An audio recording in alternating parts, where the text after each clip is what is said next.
Nous arrivons maintenant à Ahmedabad. Nous sommes dans les faubourgs. Beaucoup de rickshaws, comme dans toutes les grandes villes. Beaucoup d'échoppes, ça et là.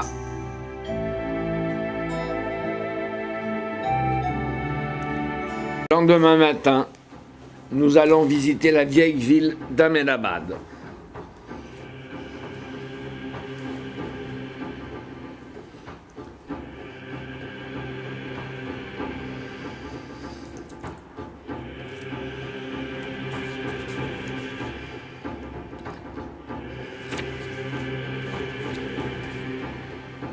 Nous arrivons au temple de Swami Narayan, qui est une vaste esplanade qui entoure cet édifice bâti en 1850. L'intérieur est haut en couleur, œcuménique et accueillant, comme la plupart des édifices des sectataires de Swami Narayan.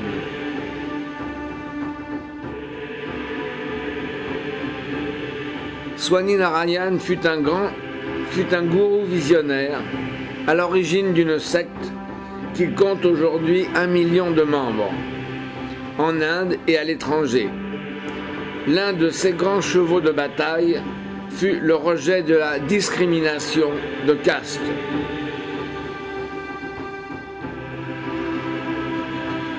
Ses zélateurs ont fait édifier des temples dans la plupart des grandes villes du Gujarat.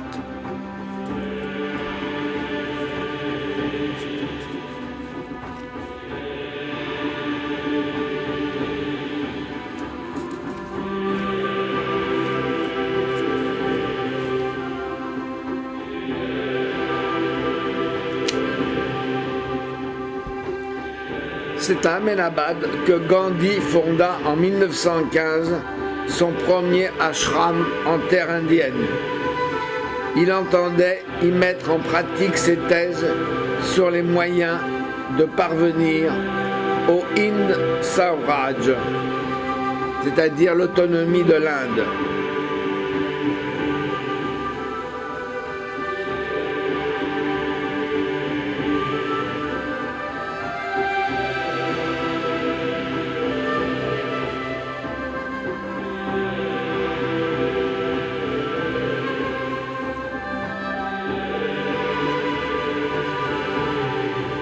Nous assistons à la cérémonie assez particulière de cette secte,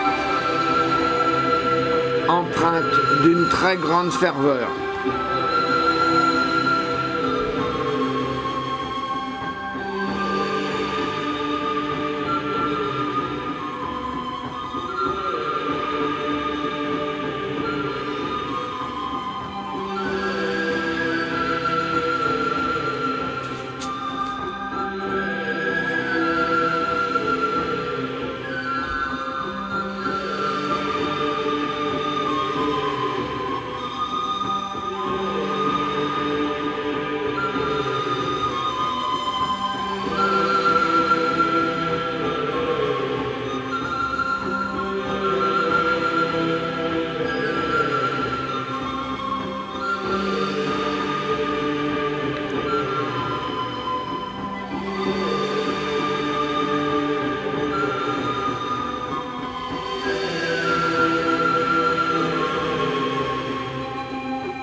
quittons le temple maintenant pour nous enfoncer dans la vieille ville.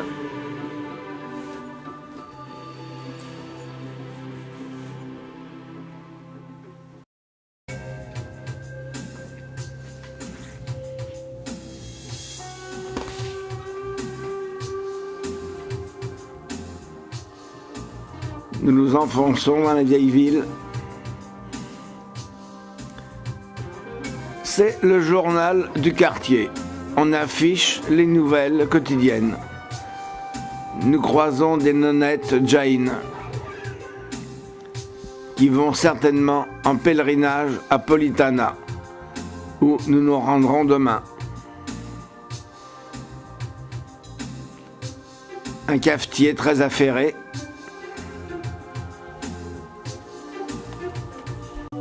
On nous montre la préparation du Bethel, que les Indiens marchent quotidiennement à longueur de journée, bien souvent pour calmer la faim.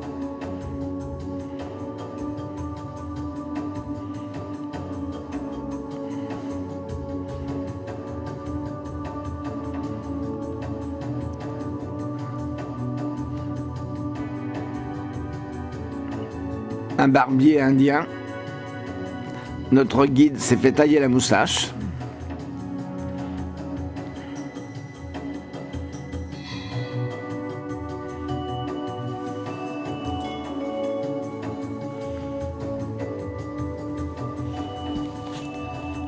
Nous voyons des façades de maisons en bois qui rappellent celles que l'on trouve au Népal.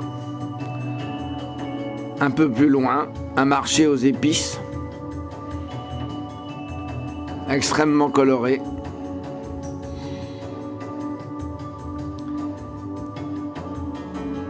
Là, les épices sont mélangées tout ensemble.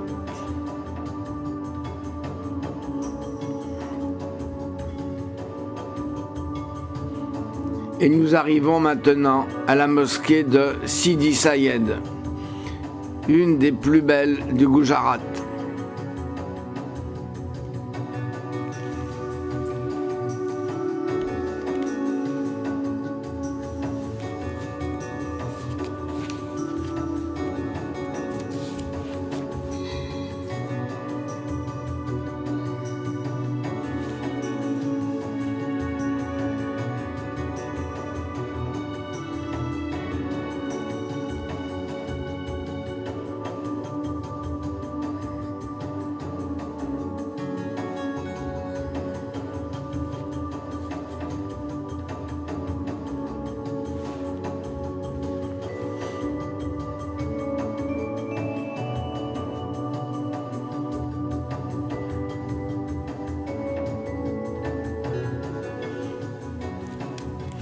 Il est très tôt, la rue bientôt commence à gagner en animation.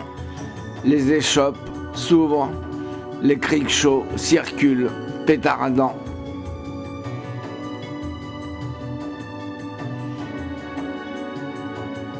Bon nombre de vélos-taxis sont encore en action. On ramène quelques épices.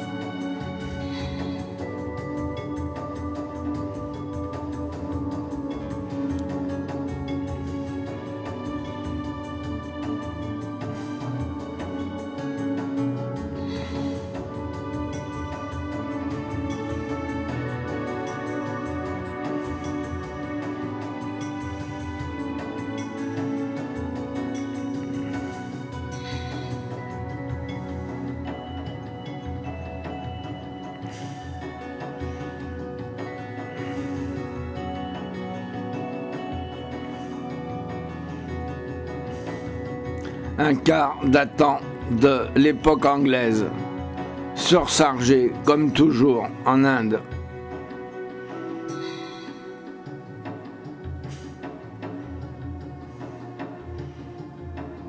Sa Majesté l'éléphant qui passe au milieu de la circulation en plein centre-ville.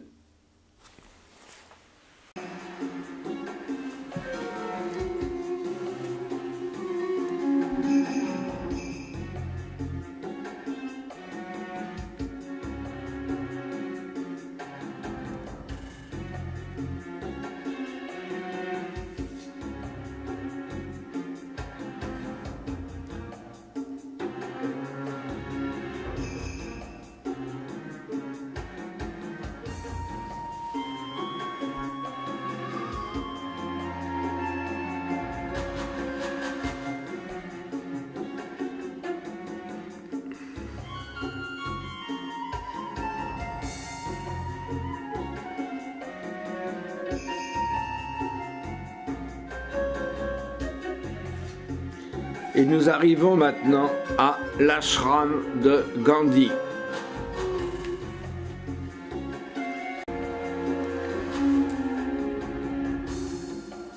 Gandhi s'installa à Ahmedabad à son retour d'Afrique du Sud.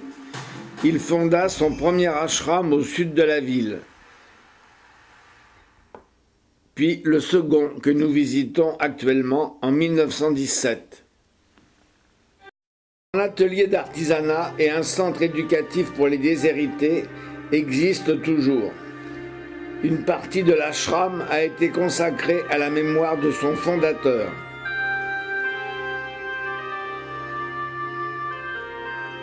On peut y voir des extraits de sa correspondance et des articles exposant ses idées.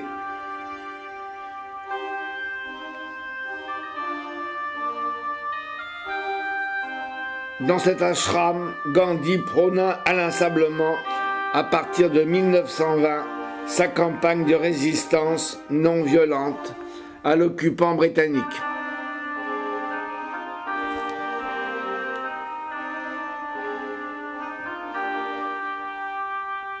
Sur la route de Vanagar, nous nous arrêtons pour visiter une saline.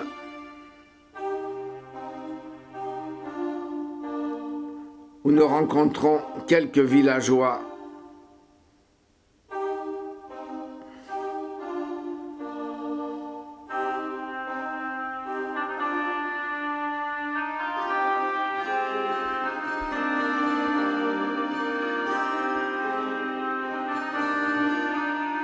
Sourire d'une petite fille.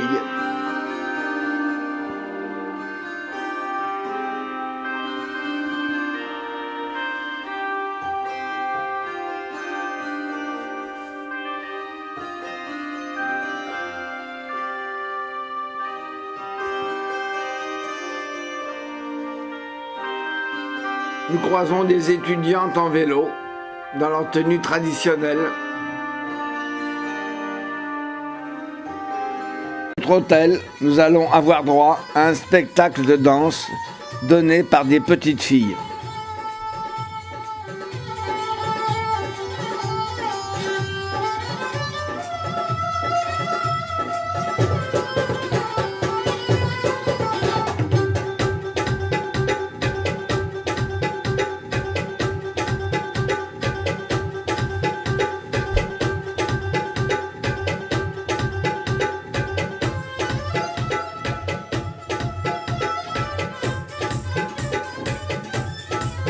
C'est parfois un peu maladroit, mais elles y mettent tellement de cœur.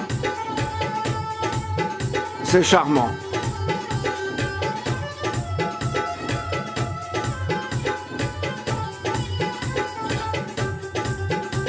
Tout le spectacle est basé sur les danses traditionnelles du Gujarat. Le lendemain matin, nous prenons la route de Politana.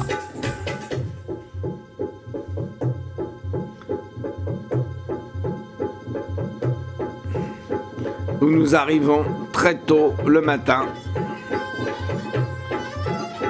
où nous attendent les porteurs à l'entrée du site.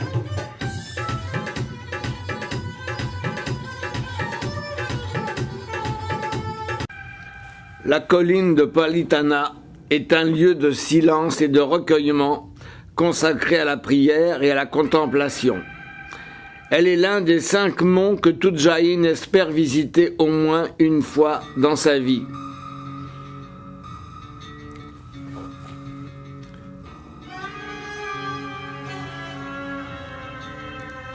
La montée nécessite au moins 1 heure de marche, fait 4 km. Il y a près de 3000 marches à monter. L'ascension se fait très tôt le matin pour éviter la chaleur.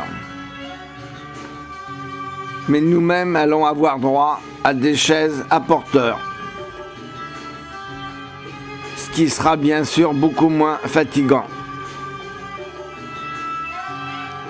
Mais on a toujours quelques scrupules avec notre mentalité occidentale de se faire porter par d'autres hommes. Mais dans tous les cas, ça nous arrange bien.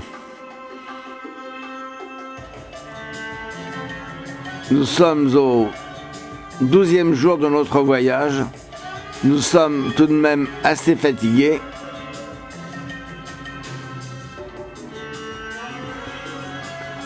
Nous croisons les pèlerins.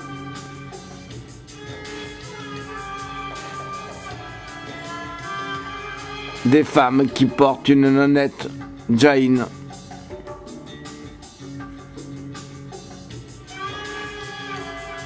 Lorsque nous arrivons en terrain plat, nous redescendons de la chaise afin que nos porteurs se reposent quelque peu.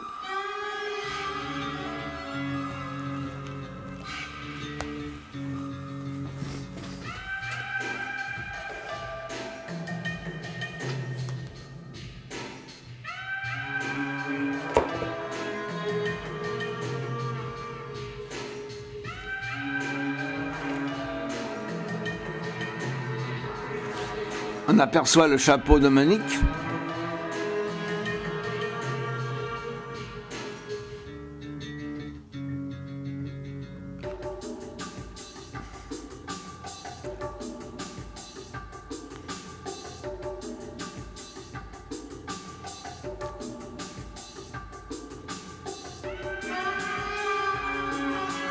On rencontre beaucoup de personnes âgées qui montent péniblement en s'aidant d'une canne.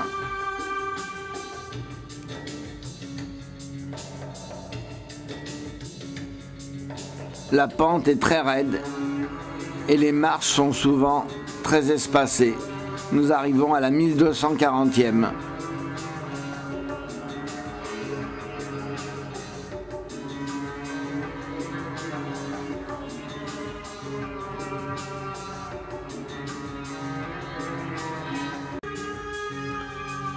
L'ascension nous ménage un magnifique panorama au fur et à mesure que nous montons.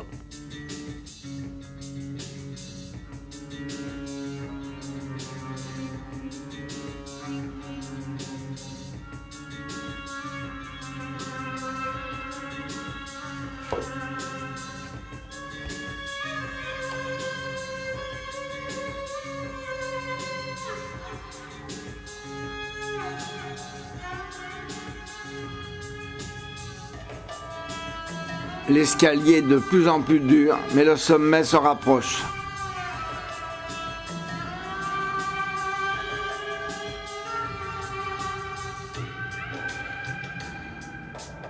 Une femme âgée se fait soutenir.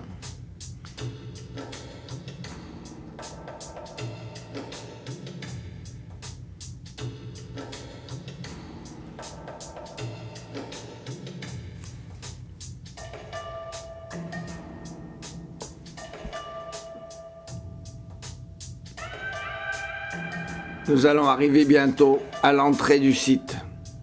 Ce sont les dernières marches.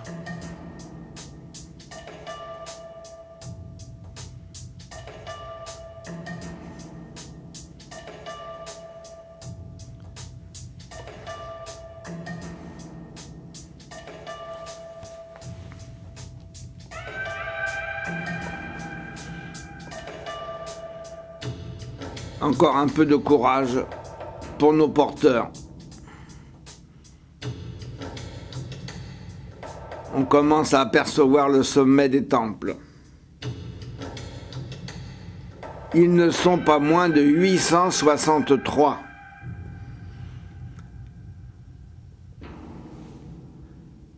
Parvenus au sommet, nous demeurons stupéfaits devant cette véritable cité de temples héritée de Chikara.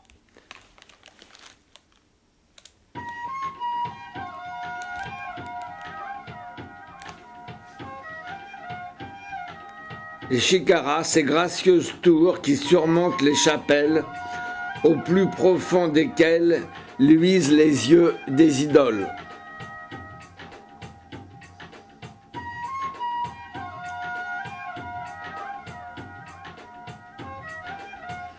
Parmi les 863 sanctuaires, certains sont réduits à la taille d'un modeste édicule, d'autres imposants, parés de cette étonnante richesse ornementale qui caractérise les sanctuaires Jain.